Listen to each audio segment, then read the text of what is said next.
la función de la iglesia local.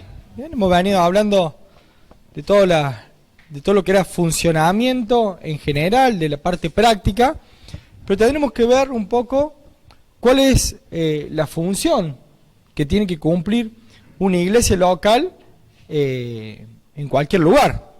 Bien, si nosotros nos ponemos a pensar y ver que si el Señor hubiera creado la iglesia local para que sea un fin en sí misma, bien, quedaría todo muy chato, ¿no? Si todos nosotros llegamos a la iglesia en un momento, nos quedamos tranquilos dentro de la iglesia y ya estamos ahí, decimos, bueno, ya llegamos al fin de la causa, entonces no tendría un propósito mucho más amplio o un propósito mucho más eterno, ¿no?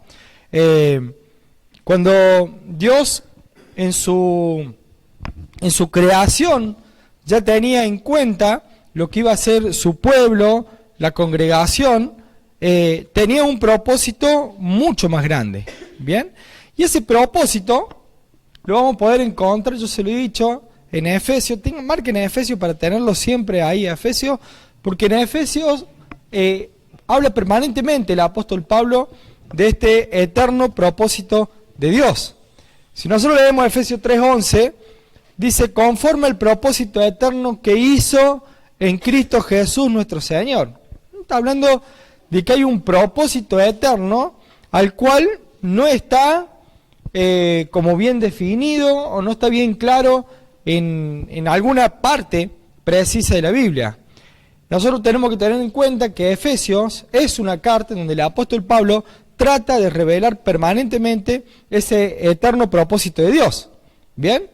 Ahora, ¿qué es esto de este propósito extraordinariamente elevado y que aparentemente eso rige todo?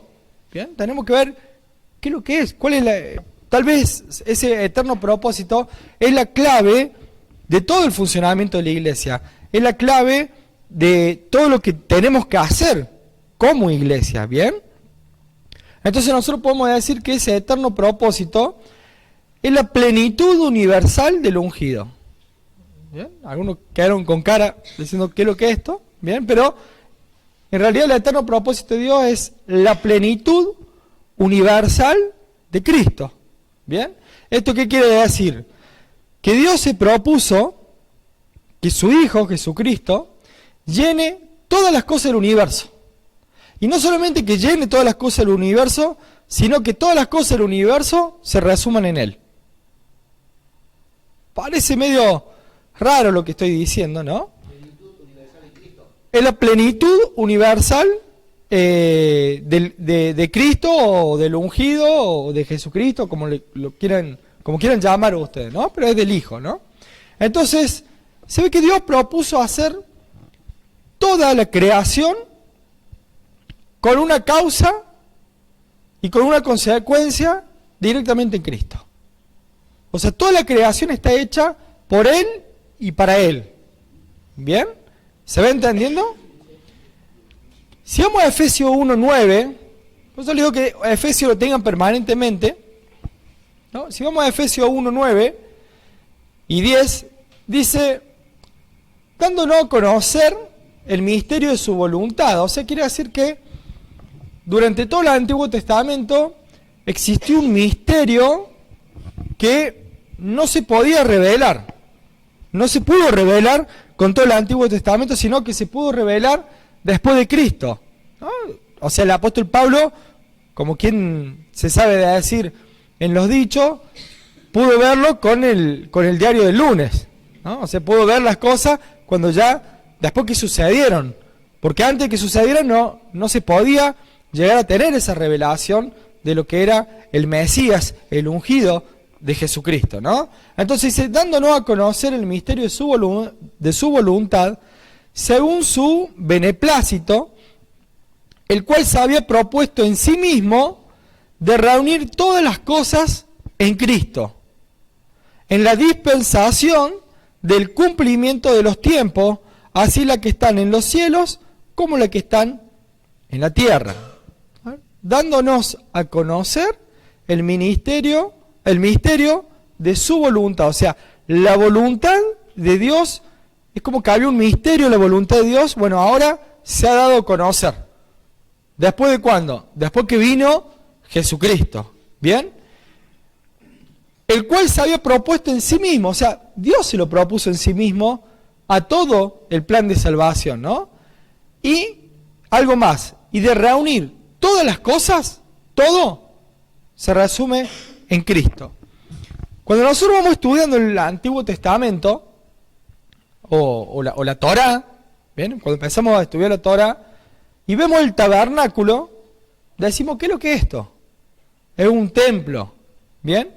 Pero cuando nosotros conocemos que Cristo vino a la tierra, murió y resucitó, entendemos que el tabernáculo es Cristo. Cuando nosotros vemos la vaca roja en el Antiguo Testamento, ¿bien? Decimos, ¿qué tendrá que ver la vaca roja? Y después nos damos cuenta que la vaca roja tiene una implicancia muy fuerte, una representación de Cristo. Cuando vemos a Moisés, es la representación de Cristo. Cuando vemos a David, vemos la representación de Cristo. Cuando vemos en Yom Kippur el sacrificio de los dos machos cabríos, vemos que es la representación de Cristo. Y vemos que todo, cuando empezamos a estudiar el Antiguo Testamento, vemos que todo empieza a cerrar cuando todo lo comparamos con Cristo. Entonces ahí empezamos a entender un poco el misterio, que es lo que decía el apóstol Pablo. O sea, uno empieza a entender todo ese misterio de cosas que por ahí no tenían explicación lógica, la empiezan a tener cuando uno ve que el Mesías vino, murió y resucitó.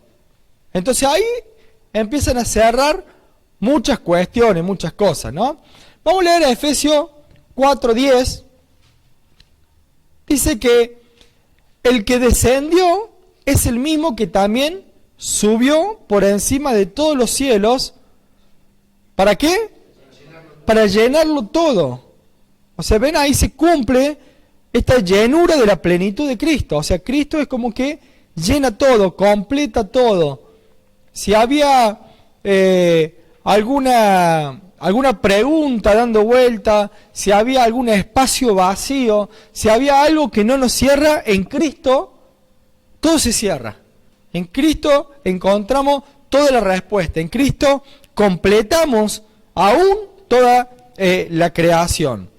Bien, veamos también en Colosenses 1:15, ahí tenemos algo más para poder encontrar mayor explicación a esto de lo que estamos hablando, porque de acá surge, tengamos en cuenta que Cristo es la cabeza ¿de quién? De la iglesia.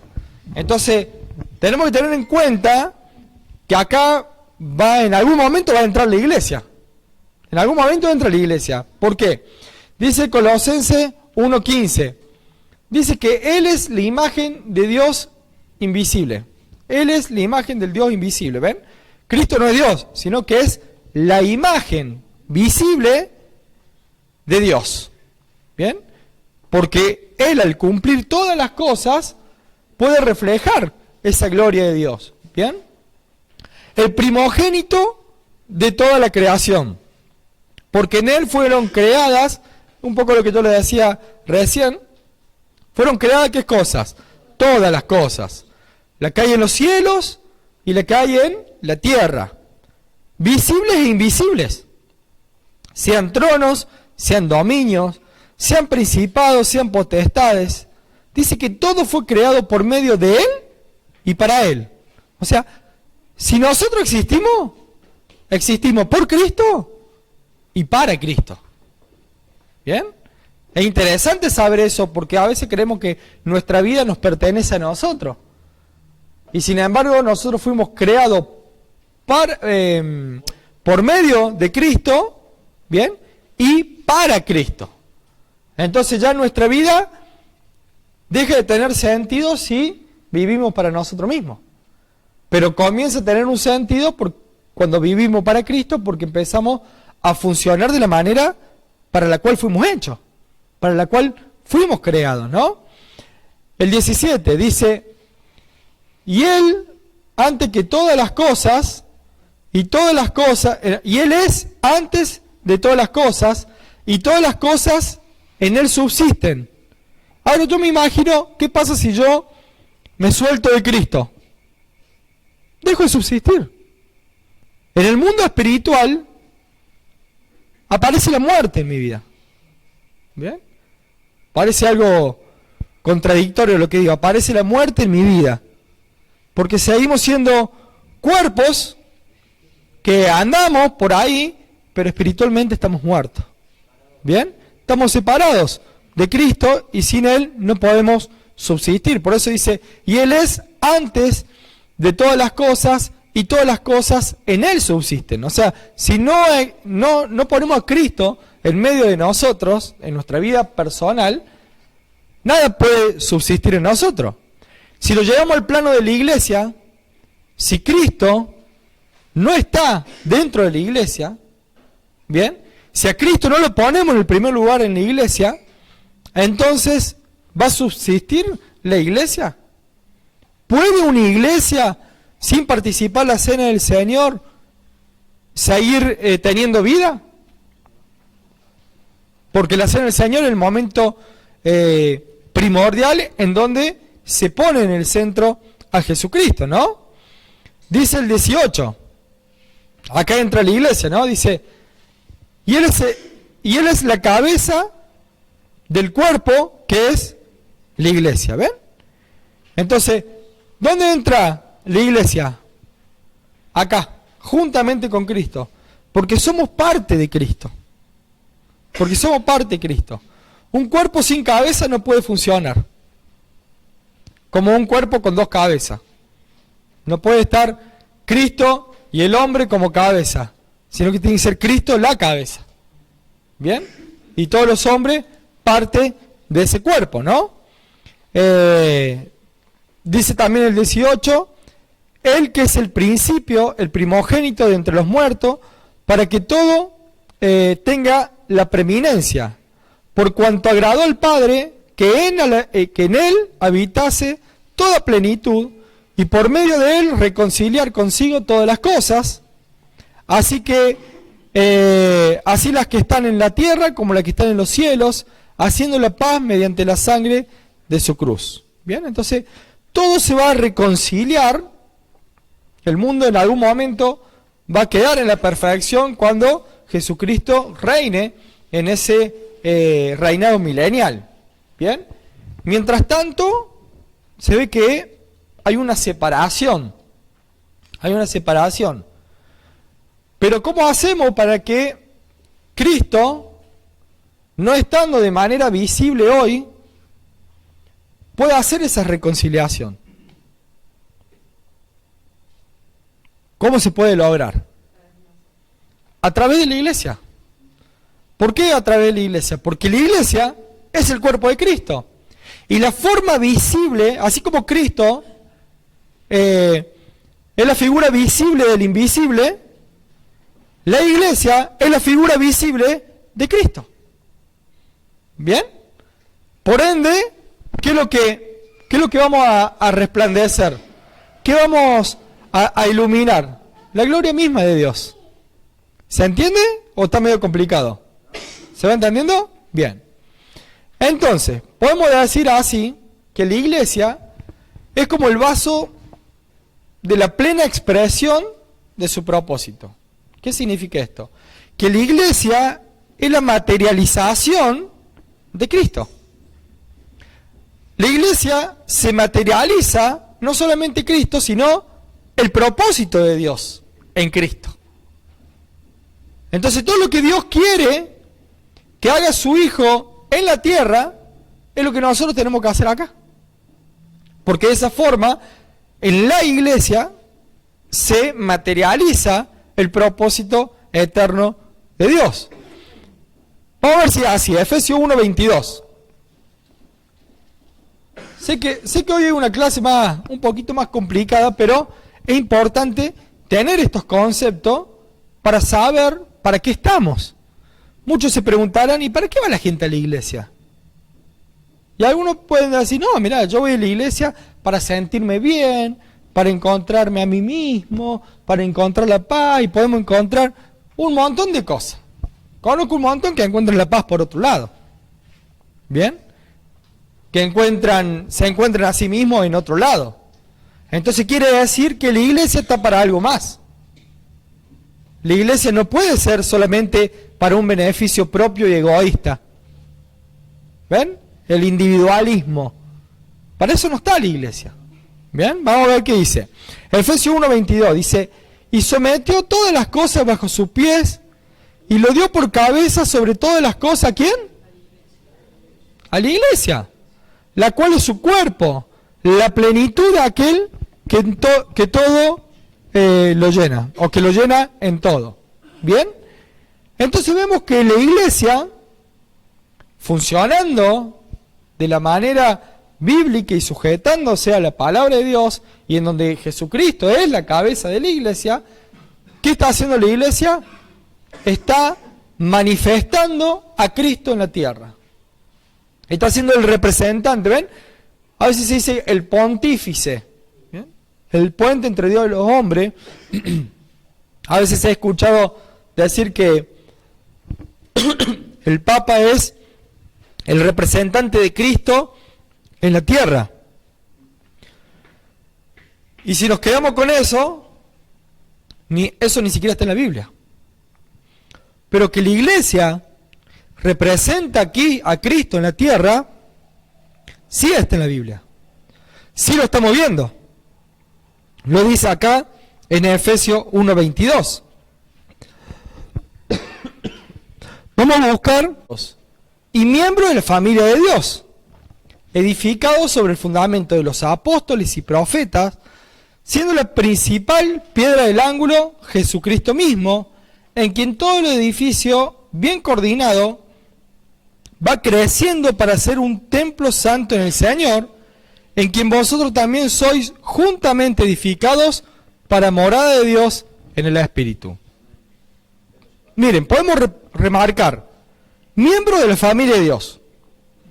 O sea, una iglesia, una persona que se suma a la iglesia, empieza a ser un miembro de la familia de Dios. Si ustedes recuerdan en la última clase que hablamos que la iglesia tiene un funcionamiento relacional, un funcionamiento más parecido a una familia que a cualquier otra institución, ¿bien?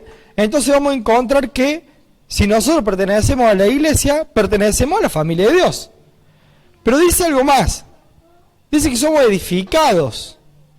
¿Bien? Somos edificados. En donde la piedra angular, el cimiento, es Jesucristo mismo. Y dice que vamos creciendo para hacer ¿qué cosa? Un templo santo en el Señor. Ser un templo santo en el Señor. ¿Quién habitaba en el templo? ¿Por qué la gente iba al templo? Hay una costumbre, ¿no? Miren la costumbre del catolicismo, por ejemplo, de que pasan al frente de una iglesia católica y se persignan. ¿Por qué se persignan? Le preguntamos a alguno y le va a decir, no, porque ahí está la presencia de Dios. ¿En dónde? En el templo, te dice, ¿no? En una cajita así chiquitita donde está la lucecita roja. Bien, si nosotros le preguntáramos a los judíos de la época de Jesucristo, nos iban a decir que Dios estaba ¿en dónde? La presencia de Dios ¿dónde estaba? En el arca. ¿Y el arca dónde estaba? En el templo. ¿Bien? Si nosotros vamos a un templo pagano y le decimos, ¿dónde está la presencia del Dios pagano? Tal, ¿no? Y nos va a decir, en el templo. Entonces, proviene del paganismo creer que Dios va a habitar, o que cualquier deidad va a habitar, en un habitáculo hecho con manos de hombre. Cuando Dios no habita en templo hecho con manos de hombre. Si dice que a Dios no lo pueden contener ni los cielos, ¿cómo lo va a contener un templo hecho por hombre? Pero hay algo que sí lo va a contener a Dios. Y esto es lo más interesante Porque Dios mismo está preparando su morada. Por eso dice que nosotros vamos creciendo, o sea, cada miembro de la iglesia, como piedra viva, dice que va creciendo para ser un templo santo en el Señor, en quien vosotros también sois juntamente edificados para morada ¿de quién? La morada de Dios en el Espíritu. O sea que la iglesia no solamente representa a Cristo, es la forma visible de ver a Cristo, sino que es el lugar en donde va a habitar a Dios, en donde va a habitar Dios. Pero ya no hablamos de una iglesia física, de material, sino ya estamos hablando de funcionamiento como iglesia, en donde las personas son parte de esas piedras que forman ese templo. ¿Para qué el templo? Para que Dios habite. O sea, Dios quiere habitar con su pueblo. Dios quiere relacionarse con su pueblo. Dios quiere estar con su pueblo. Cuando Dios saca al pueblo de Israel de Egipto, ¿para qué lo sacó? Para unirse con su pueblo. Porque dijo, vamos a hacer la que tú vas, te voy a dar los 10 mandamientos, vamos a hacer un pacto de bodas. Vamos a hacer un casamiento entre el pueblo y Dios. Y la teoría del reemplazo, de que ahora no es Dios y que se casa con Israel, sino que es Cristo que se casa con la iglesia romana, es una teoría falsa, porque Dios siempre se quiere casar con su pueblo. Entonces Dios se va a casar con su pueblo, y se va a casar con Israel, y se va a casar con quien haga la voluntad de Él, con quien cumpla esa ketubá, con quien cumpla los mandamientos que Dios puso para que el pueblo haga. Entonces, quien pertenece a ese Israel, quien pertenece a ese pueblo de Dios, es aquellos los que cumplen los mandamientos de Dios. Y decimos, ¿y qué? ¿Y el casamiento de Cristo? No, es que Dios se va a casar con su pueblo a través de Cristo. ¿Ven? Entonces el casamiento no es Cristo y la iglesia. El casamiento es de Dios a través de Cristo y la iglesia. ¿Se va entendiendo? Porque es complicado esto, ¿eh? No es fácil. Por eso trato de ir lo más despacio posible y frenarme cualquier cosa, ¿no? Vamos a leer algo más. Efesios 3:8. Efesios 3:8 dice, a mí, que soy menos que el más pequeño de todos los santos, está hablando el apóstol Pablo, ¿no? Me fue dada esta gracia de anunciar entre los gentiles el evangelio de las inescrutables riquezas de Cristo y de aclarar a todos cuál sea la dispensación del misterio escondido desde los siglos en Dios. ¿Ven que? Dice, yo soy el encargado de revelar, ¿ven? Eso es, la dispensación es entregar. Dispenser, ¿vieron los dispensers? ¿Qué es lo que hacen? Te entregan. El dispenser de agua que vende José, ¿bien? Entonces, ¿qué es lo que hace el dispenser? Yo aprieto un botón y me sale agua. ¿Bien? ¿Qué es lo que tiene que hacer el apóstol Pablo? Aclarar y repartir y enseñar el misterio escondido desde los siglos en Dios. O sea, como que no se había revelado. ¿Por cuánto tiempo? Y hasta que vino Cristo no se reveló. Cuando vino Cristo se reveló. Ahora, quien tiene la revelación puede acceder a encontrar esos misterios de Dios. Quien no reciba a Cristo como el Mesías no puede obtener esa revelación. Entonces sigue teniendo cosas inconclusas, sigue teniendo misterios, y entonces ahí empiezan a fabular y empiezan a inventar cosas que ni siquiera están en la Biblia. ¿Bien? Para tratar de defender la Biblia. Y la Biblia no necesita ser defendida. Dios no necesita ser defendido. ¿Bien? ¿Qué más dice el apóstol Pablo? Dice la dispensación del misterio escondido de los siglos en Dios, que creó todas las cosas, para que la multiforme, o sea, las muchas formas, ¿bien?, de la sabiduría de Dios, sea ahora dada a conocer, ¿por medio de quién? ¿A quiénes? A los principados y potestades en los lugares celestiales, conforme al propósito eterno que hizo en Cristo Jesús, nuestro Señor, en quien tenemos seguridad y acceso con confianza por medio de la fe en Él, por lo cual pido que no desmayéis a causa de mis tribulaciones por vosotros, las cuales son vuestra gloria. ¿Qué significa todo esto?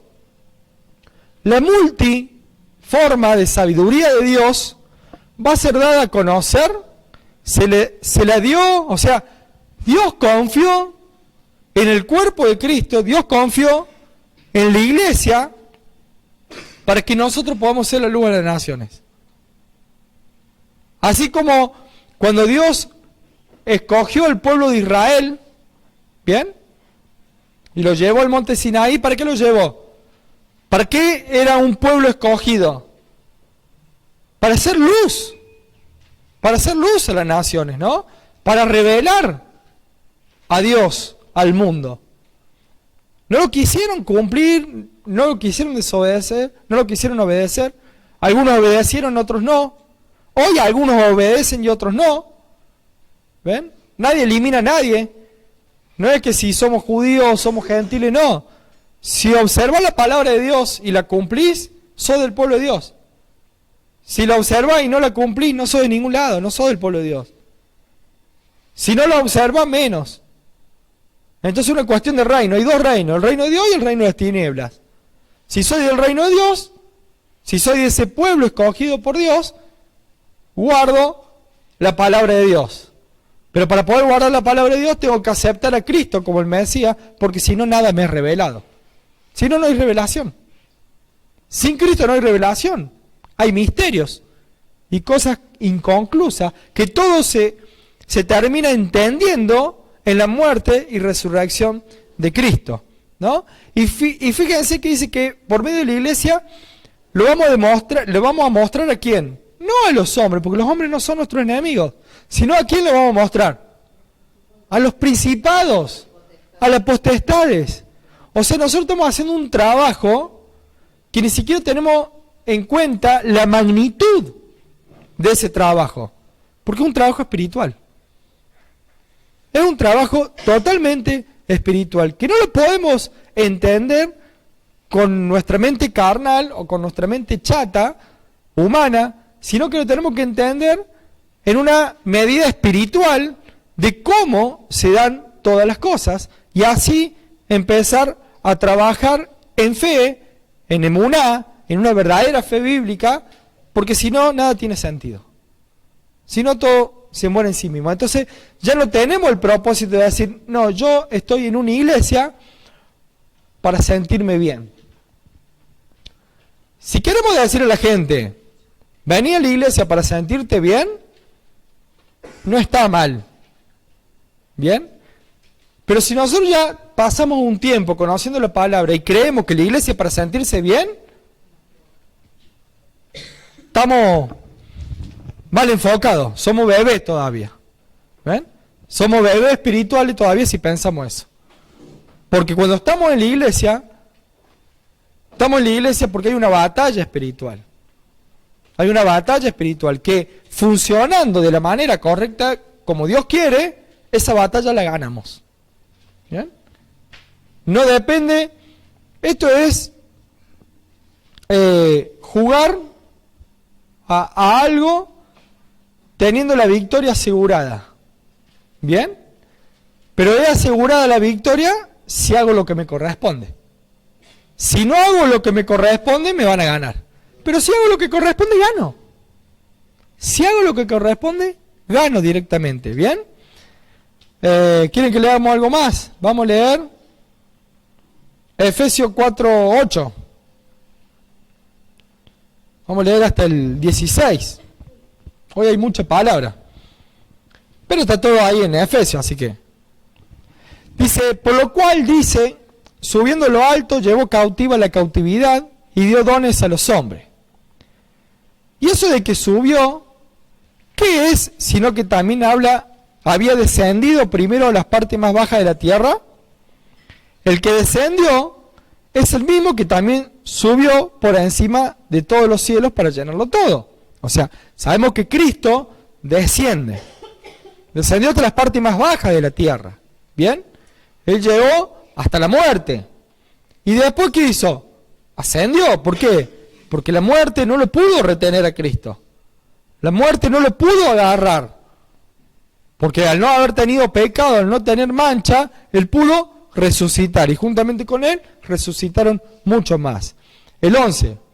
Y Él mismo, o sea, el mismo Jesucristo, constituyó a unos apóstoles, a otros profetas, a otros evangelistas, a otros pastores y maestros, con un fin. Él nos dio dones para que cada uno diga, ay, mira el don que tengo. Mira, soy apóstol. Mira, soy evangelista. Póngame en una alfombra roja. Ahí viene el evangelista Miguel Funes. Entonces le ponemos una alfombra. Le ponemos una alfombra, ¿no? Si Dios, el apóstol Matías, viene el apóstol Matías Ponce. Pongan otra alfombra roja. Eso no son chapas, no son cargos. Son dones. Con un fin. ¿Cuál es el fin? Perfeccionar a los santos. ¿Para qué? Para la obra del ministerio, para la edificación del cuerpo de Cristo. O sea, quiere decir que si Dios te dio un don, ¿es para qué? Para que lo utilices en la edificación del cuerpo de Cristo, hasta que todos lleguemos a la unidad de la fe y del conocimiento del Hijo de Dios, a un varón perfecto a la medida de la estatura de la plenitud de Cristo. Es interesante esta parte también, ¿no? Porque nosotros nos tenemos que edificar ¿para qué? Para que todos lleguemos en unidad, porque si el propósito eterno de Dios es formar a Cristo en un grupo de personas, bien, todos tienen que tener la misma fe. Todos tenemos que llegar al mismo conocimiento. Todos tenemos que tener la revelación de los misterios de los siglos en Dios. Si no conocemos, si todos tenemos diferente conocimiento, diferente doctrina, diferente fe, va a ser un cuerpo deforme. Un cuerpo con forma, no me miren la panza, un cuerpo con forma está nivelado. ¿Bien? Un cuerpo con forma está nivelado. Entonces ese cuerpo tiene que tener una nivelación.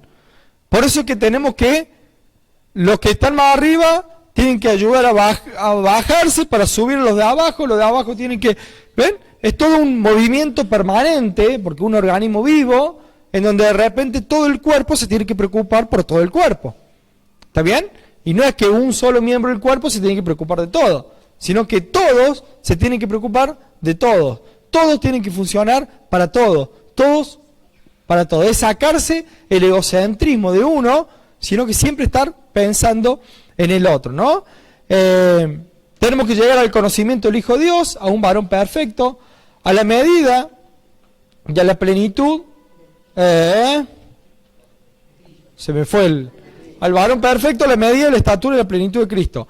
Para que ya no seamos niños fluctuantes, ¿ven? Eso nos va a llevar a tener un carácter distinto, llevado por doquiera, de todo viento de doctrina, por estratagema de hombre, que para engañar emplean con astucia la artimaña del error. O sea, quiere decir que si estamos en ese mismo espíritu, con todo el cuerpo, nadie te va a engañar.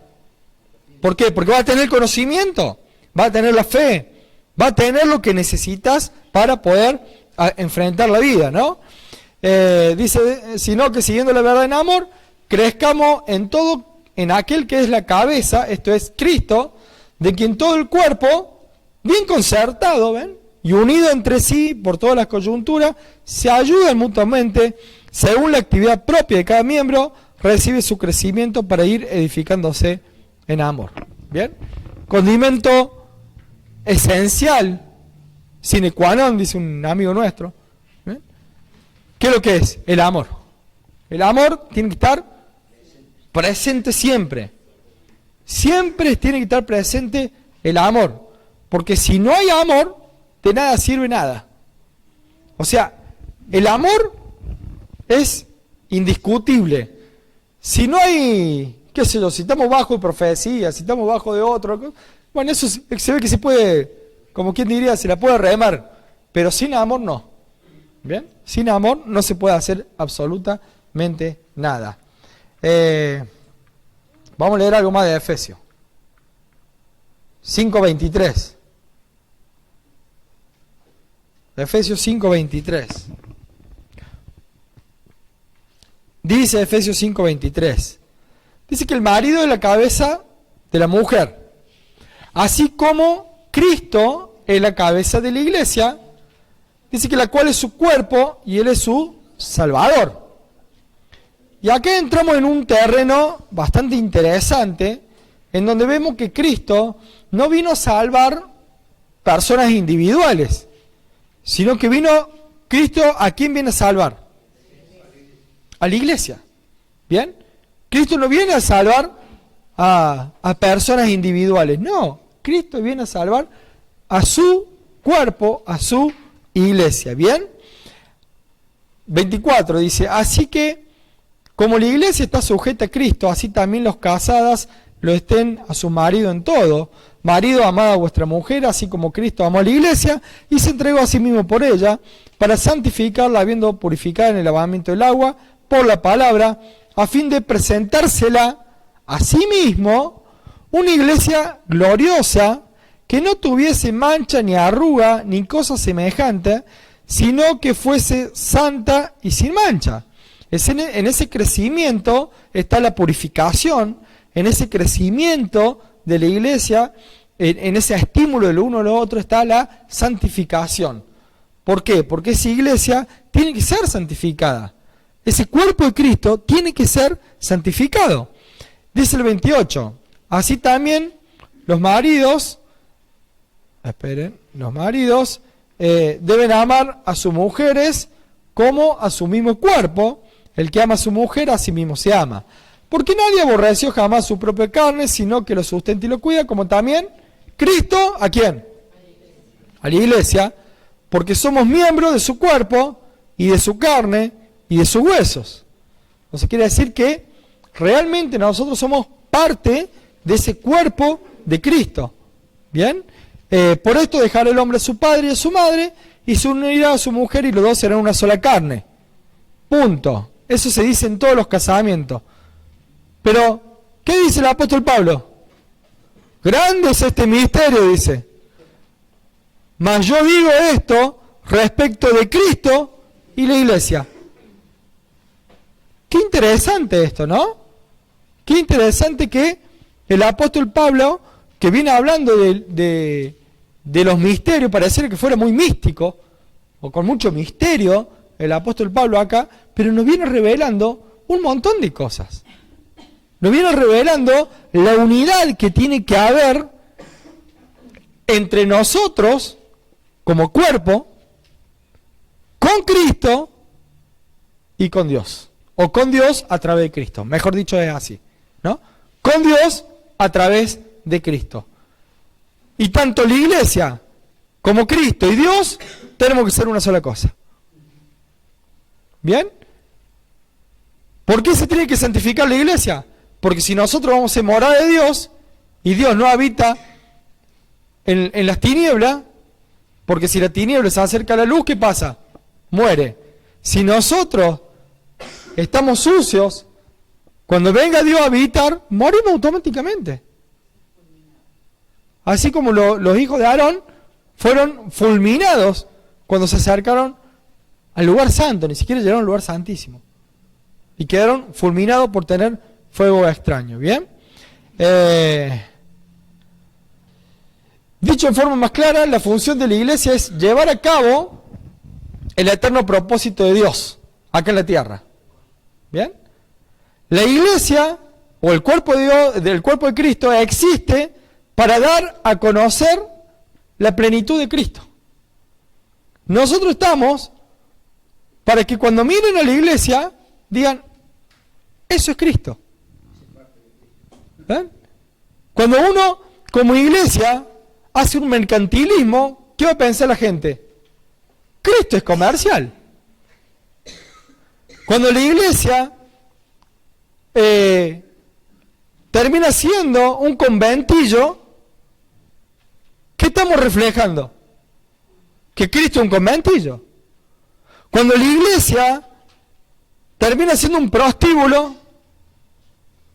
¿qué estamos reflejando? Que Cristo es eso. Entonces, es una responsabilidad muy grande, como miembro de la iglesia, decir qué estamos representando. Porque nosotros, ¿qué tenemos que hacer? Nosotros tenemos que llevar el propósito de Dios, mostrarlo a las naciones, mostrarlo al mundo, para que el mundo pueda también llegar a ser salvo, incorporándose a la iglesia. ¿Bien? Entonces, ¿cuál es el propósito de un cuerpo? ¿Cuál es el propósito de nuestro cuerpo? Nuestro cuerpo, ¿no? ¿No es expresar la vida que hay en nosotros? Cuando una persona muere, ¿cómo queda? No se mueve. No se mueve, queda duro y después se pudre. Ahora nosotros, al tener un cuerpo vivo, ¿bien? Nos movemos, nos desarrollamos, crecemos. ¿Bien? Somos un organismo vivo. Y así debe ser la iglesia como cuerpo. Es un organismo vivo que se debe ir moviendo, ¿no? La iglesia está llamada a continuar el ministerio terrenal de Jesucristo en la tierra. ¿Bien? O sea, nosotros, ¿qué tenemos que hacer? Darle una continuidad a lo que Cristo ya empezó. Lo que Cristo ya empezó, nosotros tenemos que continuar. Por eso es la expresión corporativa y es la parte visible de Cristo en la tierra. Si alguien quiere ver a Cristo, tiene que ver la iglesia. ¿Bien? Ahora es una responsabilidad muy grande. Por eso, por tanto, la iglesia local es el cuerpo de Cristo expresada localmente en cada lugar. En cada región está funcionando la iglesia, ¿bien?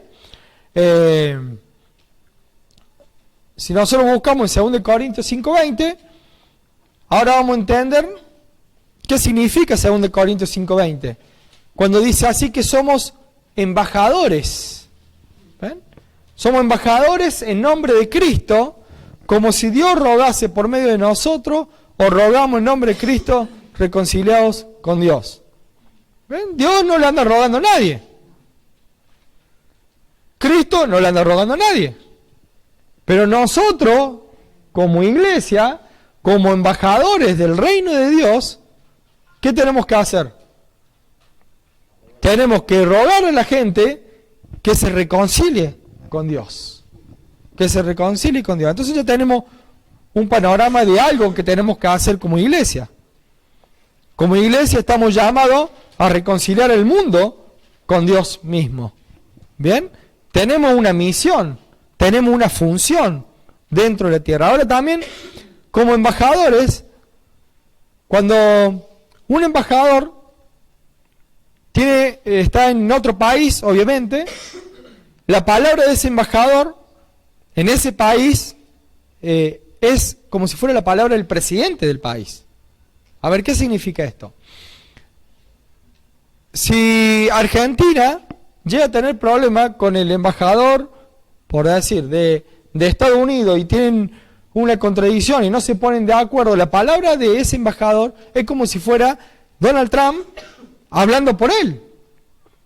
Un embajador haciendo las cosas mal puede llevar hasta 2 países en guerra.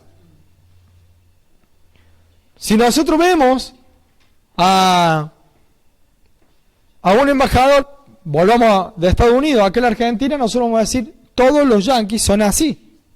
¿O no vamos a decir lo mismo?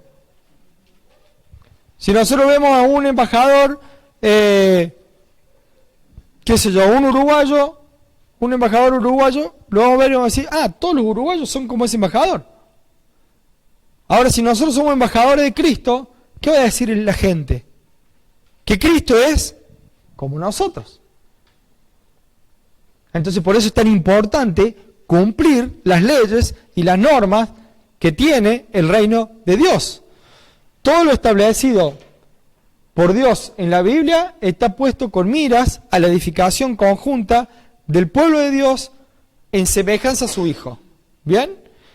Todo lo que dice la palabra de Dios, que le decía hace un rato, ¿no? Está puesto ¿Para qué? Para que veamos cómo se debe edificar el cuerpo de Cristo. Porque es la morada de Dios aquí en la tierra, ¿no?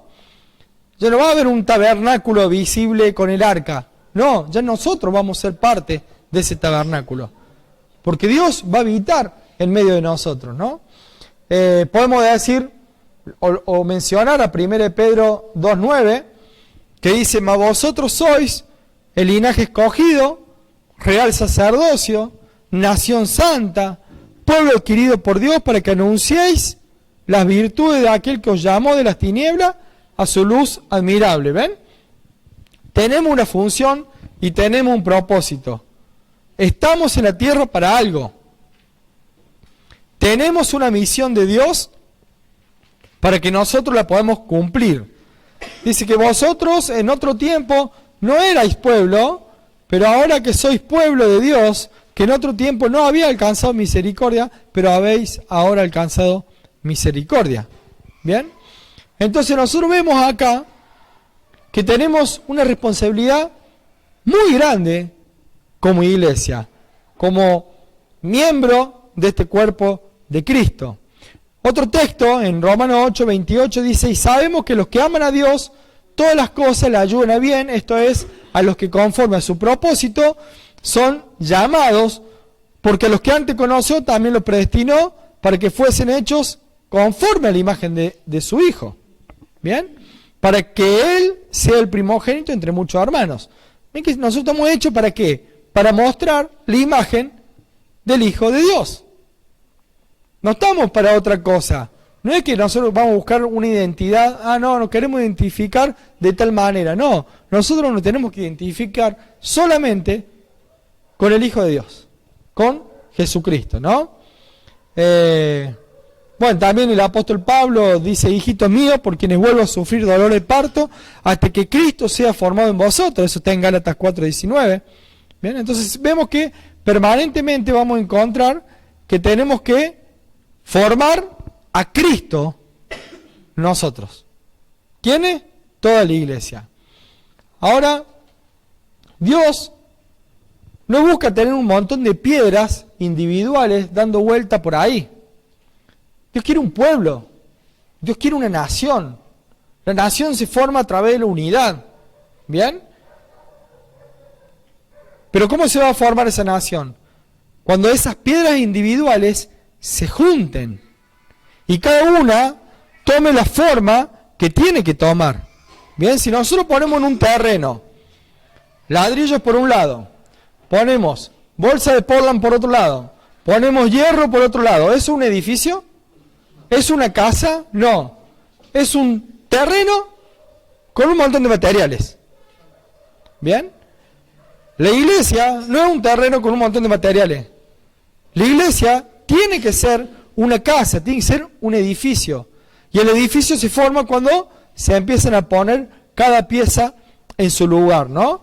Para que así podamos hacer esa morada de Dios. El propósito eterno de Dios descansa sobre la formación de una comunidad espiritual. ¿Cuándo se cumple el eterno propósito de Dios? Cuando esa formación espiritual se forma en una comunidad. Nunca solos, nunca individuos. Nosotros vamos a ver que el mundo mercantilista, el mundo materialista, ve al ser humano como un individuo aislado, como la fuente de toda virtud moral. Eso lo van a encontrar en cualquier libro humanístico.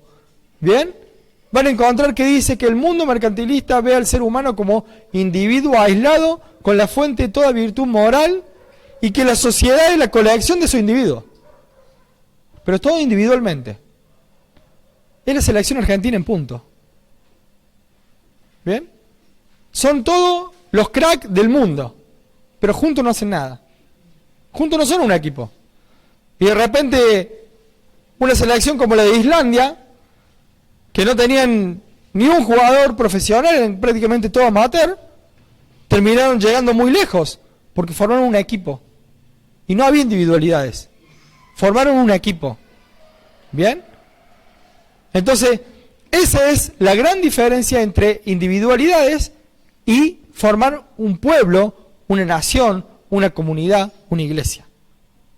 Una iglesia funciona sin individualidades, sino funciona en equipo, en nación, en familia.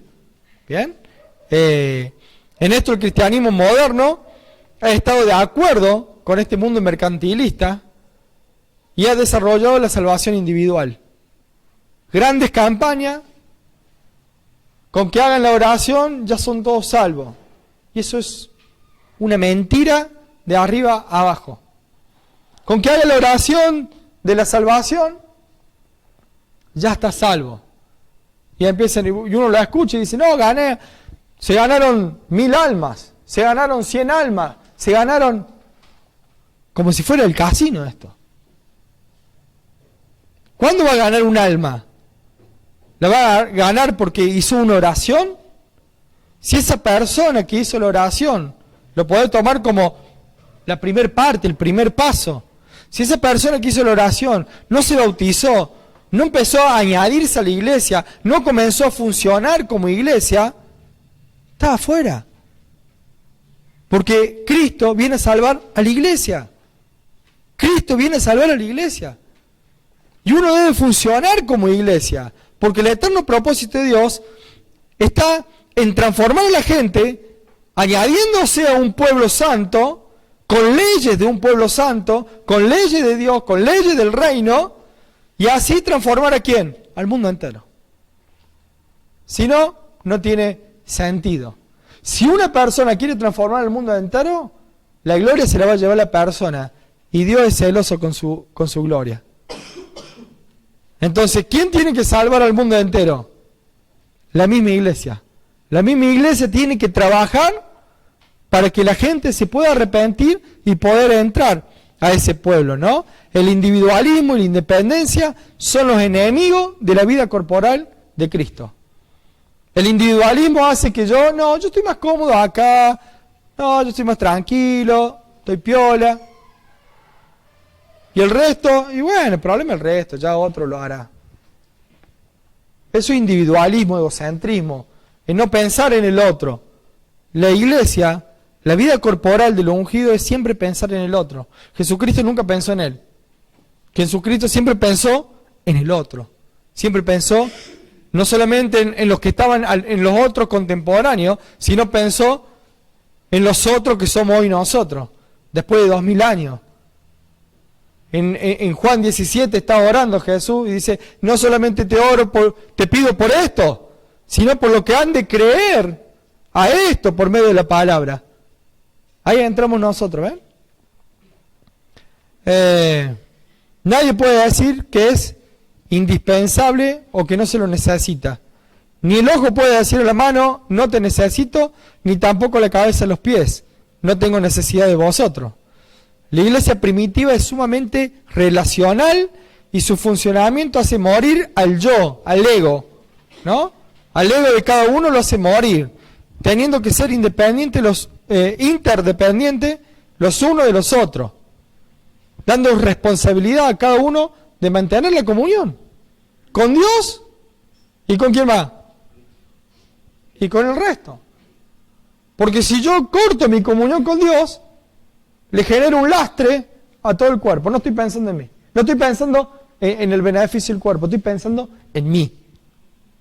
Estoy pensando en mí. Ay, no, pero yo no tengo ganas de orar hoy. No voy a leer la palabra. En ese individualismo de no tengo ganas, estoy perjudicando a mi hermano. Si yo no cambio mi vida, estoy perjudicando a mi hermano. ¿Ven cómo se empieza a entrelazar todo? Esto me hace acordar en la secundaria, ¿no? Cuando ponían amonestaciones colectivas. Por culpa de uno, pagaban todo. ¿Bien? Acá pasa exactamente casi parecido, ¿no?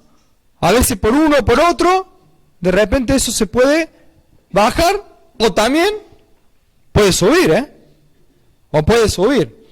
La iglesia representa el reino de Dios en la tierra. Y antes de terminar, dos cosas son las que hizo Jesucristo como ministerio en la tierra. ¿Bien? Algunos piensan que Jesucristo vino a sanar a enfermos. Jesucristo era una añadidura el sanar a enfermos. El propósito de Cristo no era venir a eso. Jesucristo vino con dos con dos. Recuerden siempre esto. Jesucristo vino con dos motivos. Uno lo tenemos en Juan 19:30. ¿Bien?